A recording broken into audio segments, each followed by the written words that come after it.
meron kang dinidibdib, meron kang problema, pero hindi mo alam kung kanino mo sasabihin, is going to confirm kung ano yung mga laman ng ating isipan ngayon with regards dun sa mga current situation or problems ninyo dahil unpaid pa rin ang credit card bills ninyo hanggang ngayon. Kasi kung minsan, ang dating ng credit card parang status symbol.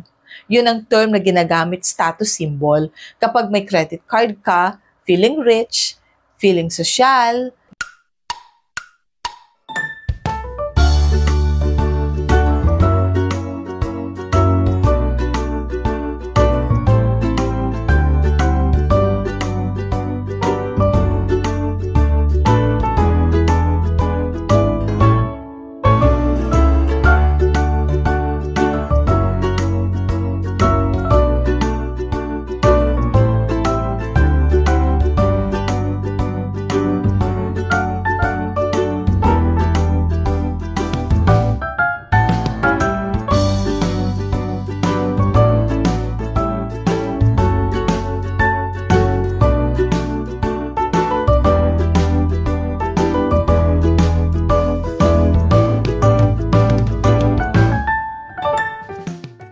I think this is urgent.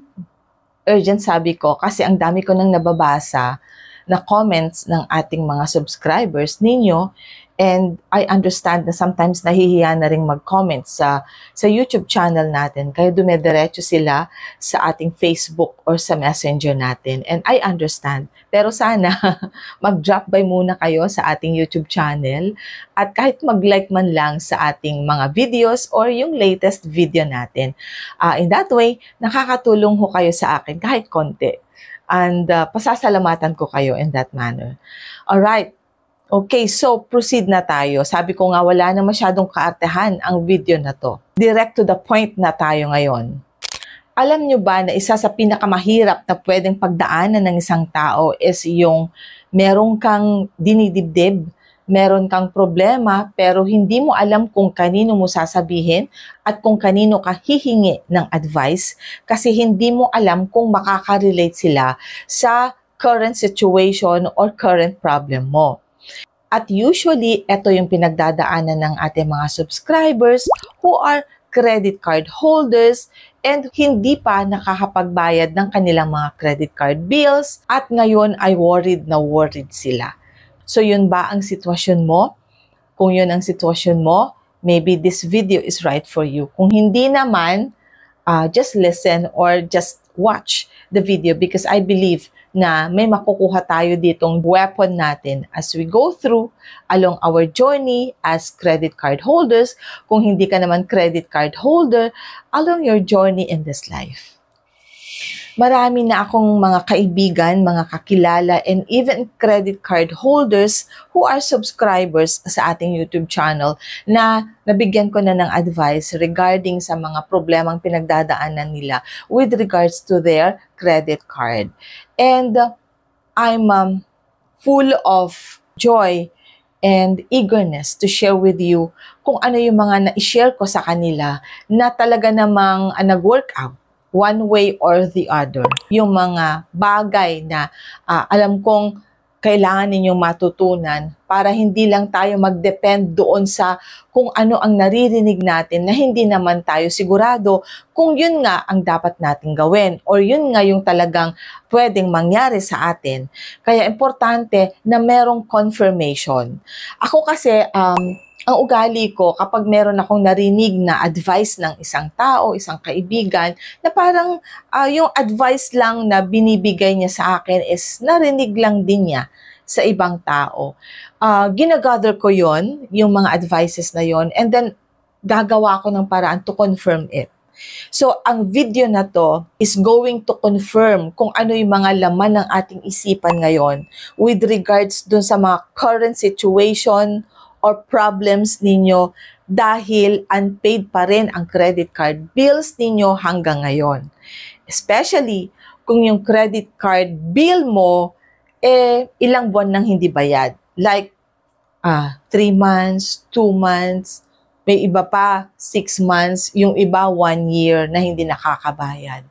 And ano nga ba ang dapat nating gawin? Some of them, nagtatago. Some of them, hindi na sumasagot sa mga phone calls. Some of them, dine-receive yung call pero hindi na nakikinig. O kung minsan gumagawa na lang ng istorya, kunyari na-disconnect ka, so biglang papatayin mo na lang, mga ganong sitwasyon, because I understand that's how heavy it is in your heart and in your mind. Kasi nagdaanan na yan ng mga kaibigan ko at mga kakilala ko. And some subscribers na natulungan ko, hindi naman exactly natulungan, pero nabigyan ko ng advice. Okay, so gusto ko kayong i-comfort today. And sana hindi nyo puputulin ito because naniniwala ako na kung ano yung mga isi-share ko sa inyo today are things that you have to take it and hold it in your heart. Alright, so isa-isahin natin. Kapag unpaid yung credit card bill mo for so many months, ano usually yung nangyayari kapag ganon? Of course, tatawag si bangko sa'yo. Phone ringing! Your phone ringing! Bakit iniiwasan mo ang tawag ko? Mangungulit yan. Kahit anong gawin mo, hindi mo sila pwedeng pigilan sa pagtawag sa'yo. Kasi ang ultimate na goal ng ating mga credit card collectors, shall I term it that way, is singilin ka. Kahit anong paraan, sisingilin ka talaga, tatawagan ka. Kasi usually kapag hindi ka na talaga nakakapagbayad ng credit card mo, tinaturn over na ni bangko sa mga credit card collectors or agencies, yung mga unpaid bills natin at sila na yung tatawag para mangolekta sa atin or para singilin tayo. And kung minsan, takot na takot ka na kasi nga hindi ka talaga tinitigilan. Kasi yun yung trabaho nila. Hindi ko nga alam kung ano yung, paano sila kumikita dito, baka meron silang porsyento. I don't really know. Kaya syempre, pursigido naman talaga itong mga credit card collectors na mangolekta sa atin. And that is one thing we have to understand also. Yung iba nakakatanggap na ng demand letter. Isa sa mga nakakatakot, lalong-lalo na dun sa mga first time makareceive ng demand letter. So once na nakareceive ka ng demand letter, talagang oh my goodness. May iba dyan, sleepless nights, stress na stress, talagang fatigue and all, hindi nakakakain, hindi na nakakatulog, hindi na masaya, tulala, nag-aaway na yung mag-asawa tungkol sa mga unpaid credit card bills. Alam nyo ba na may mga kilala ko na talagang tumubo ng mga nodes dito sa kanyang gilid ng kanyang tenga, sa mga kamay dahil sa stress. And nung tinanong ng kaibigan ko, yung office mate niya, kung bakit, anong nangyari sa'yo, bakit ka na ganito, ba't ang dami mong sakit, stress na siya, at ang nakwento niya is that, tungkol nga raw doon sa credit card bills niya na unpaid for 1 year now. And kapag negative talaga yung dating sa'yo, yung pagtawag ng bangko, pagbigay sa'yo ng demand letter, talagang it will affect you talaga mentally. Oh my goodness. At ayaw natin yon. Di ba dati masaya ka naman, kahit wala kang credit card, masaya ka naman, simpleng buhay. What happened along the way? Okay, nagbago kasi yung mindset natin. Maaring we envied our friends, nag-aspire, nag-desire din tayo na sana may credit card ako. Kasi kung minsan, ang dating ng credit card parang status symbol. Yun ang term na ginagamit, status symbol. Kapag may credit card ka, feeling rich, feeling social, yun kasi yung maling mindset. Kaya, nung gusto mong maging katulad ng mga ibang tao na may credit cards, talaga nagpursigido ka rin na magkaroon ng credit card. Talagang inayos mo kung paano mo i-present yung payslip mo, kung paano mo i-present yung sarili mo that you are credible and able to pay your credit card bills kasi nga talagang gustong-gusto mong magka-credit card.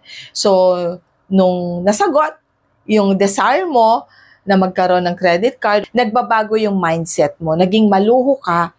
Dahil nga meron kang credit card, lalo na kapag mataas ang credit limit mo, so naging maluho ka, nag-iba na yung takbo ng spending mo, yung financial flow ng family, nagbago na rin. And kung merong kahit konting pagkakamali lamang, Okay? Kahit konti lang, that can cause, alam mo, yung overwhelming dilemma sa isipan mo, sa puso mo, at saka pagsisisi. Pero kung minsan nangyari na, so anong gagawin natin? Doon na lang tayo sa anong gagawin natin. So yun yung gusto kong i-share sa inyo today. Alright, so first of all, kapag nandun ka na sa sitwasyon na talagang lugmok ka, the first thing you have to do, unang ginagawa kasi natin ganito, kanino ako uutang? Okay? Sino yung pwede kong makausap? Kanino ako pwedeng humiram? Okay, so kanino ako pwedeng magsanla?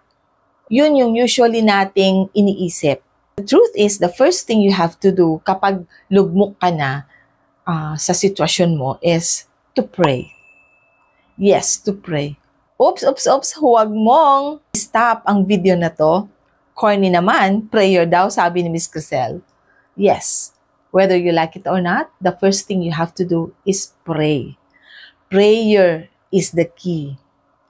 When you are in a situation na hindi mo na alam kung anong gagawin mo, prayer is powerful. Bakit prayer? We have to understand that there are things beyond our control.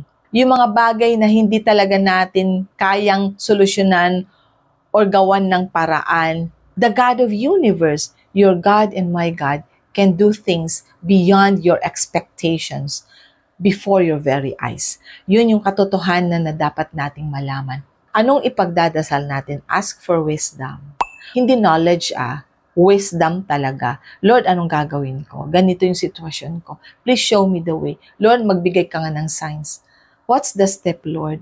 And once na nakipag-usap ka kay Lord at humingi ka ng direction, be sensitive. And wait for the answer. Hindi yung, Lord, late ka na. Ang bagal mong kumilos. Lord, ano ba? Huwag ganon. Okay? Learn to wait. Okay? Be patient. Di ba may kasabihan tayo, patience is a virtue. Alright? So, learn to wait. Because if you are sincere in your intentions, God will show the way. God will show the way. Okay, nagdaan din ako sa mga problema ng utang na hindi ko rin kayang bayaran in the past. No, may mga sitwasyon din ako, may mga testimonials din ako that it really happened to me.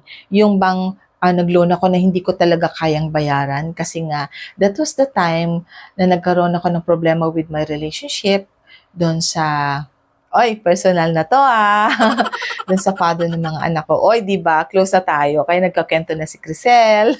Pero I think you need to know kasi importante na malaman nyo kung paano ko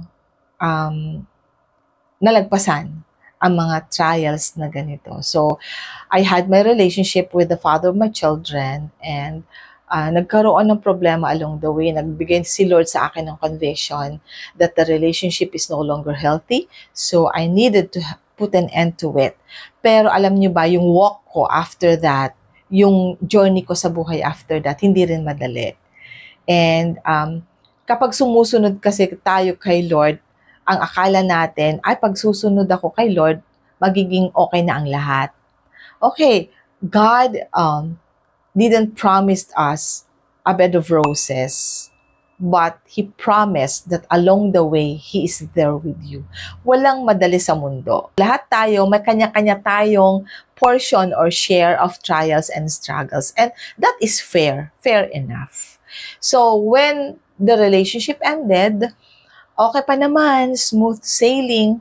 But then again, after a while, nagkaroon ako ng problema na hindi ko na talaga in-expect. Kasi of course, single mom na ako. Hindi ko, although kailangan magdemanda ko, kapag nakikita ko naman na hindi kaya, hindi ko talaga pinagpipilitan. But that decision of mine turned into something negative. I turned into deciding na ako na lang yung gumawa ng paraan hanggang sa nag-loan ako. Hindi ko na rin sasabihin kung saan at kung kanino. And then, nag-aaral pa yung dalawang anak ko before. Yung panganay ko kasi college graduate na, dalawa yung courses na natapos niya. Yung pangalawa, nag-aaral pa rin noon, information technology, IT, tsaka yung aking bunso. And alam nyo ba, nahirapan ako sa pagpapaaral sa kanila. And I really had no choice if not to, mag-apply for a loan. And hanggang sa, ang laki-laki na nang nababawas sa finances ko. And yun na nga, hanggang sa hindi ko na talaga kayang bayaran. The truth is, yung konting kinikita natin dito sa ating YouTube channel, doon lahat napupunta. Pambayad sa loan. Hanggang sa, okay, life is not easy and I accept it. But you know what? Dahil nga consistent yung pakikipag-usap ko kay Lord, kaya ito sinasabi ko sa inyo that prayer is powerful. Wag nating baliwalain yun, no? Prayer is powerful. Nung nagdasal ako, sabi ko, Lord, these are the problems beyond my control. Ito yung mga bagay na hindi ko na talaga kaya. Hindi ko magawa ng paraan kasi nga limited lang naman ang kaya kong gawin. Pero yung faith ko kasi is that we have an unlimited God. And you know what happened? Nag-offer si GSIS ng multipurpose loan na ang interest lang kasi niya is 1% if I'm not mistaken. Mababa lang talaga yung interest ni pinapatong kasi nga government, si GSIS.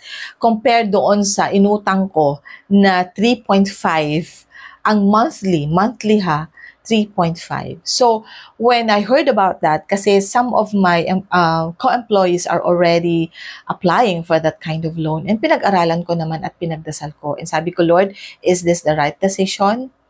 And pina-impress ni Lord sa akin na yes, oo. Kasi nga, kapag in-applyan ko yun, wala namang disapproval si GSIS, wala. Kasi kapag nag-submit ka lang ng payslip mo at yung leave credits mo, ito yung kapag empleyado ka ng government, no? Sinabit mo lang yon and then i-review ni GSIS. After a while, i-approve. At napakababa ng interest. So what I did, I took that. When it was approved, di kinuha ko na yung loan amount. And then, yun na yung pinambayad ko doon sa loan ko. And meron pang natira. At yung monthly na binabayaran ko lang for that loan is 1,500 pesos. Compared doon sa binabayaran ko doon sa institution kung saan ako umutang before na ang laki-laki. So you see, kung minsan wala tayong paniniwala na gagawa ng paraan si Lord, pero believe it or not, if you are very sincere in your intentions, magbibigay siya ng solution sa problems natin. So, faith matters. Alright? Faith matters. Alright, so, let's proceed. Ang dami ko nang sinabi, intro pa lang yon. Baka magalitan naman yung ibang subscriber, ang dami ko doon sinasabi. Hey, may gems doon. Makinig kayo sa mga sinasabi ko. There are jewels and gems in there. Wisdom, alright? Importante yung wisdom. Pag gusto natin bigyan ng solusyon ng problema natin, hindi siya 1, 2, 3. May process yan. And we have to go along the process. Okay, so ano bang dapat gawin? Kapag talagang lugmok ka na sa credit card bills mo, unpaid credit card bills. Okay, number 1 that you have to do is kapag tumawag si bangko sa'yo, receive the call.